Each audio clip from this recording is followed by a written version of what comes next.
یه لحظه وایسا، رد نکن. میخوام چند سوال ازت بپرسم. فقط هرچی پرسیدم باید بگی نه. خیلی خوب، شروع میکنیم. خوشحالی؟ فکر میکنی ارزششو داره؟ احساس میکنی که مهمی؟ کسی حواسش بهت هست؟ حال دلت خوبه؟ یه چیزی بگم بخندی؟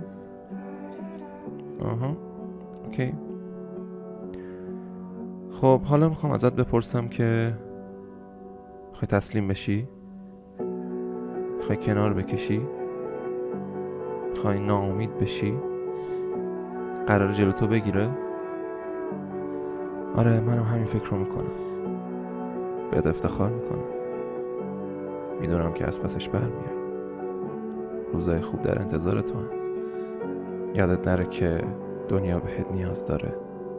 موفق باشی، قوی ترین.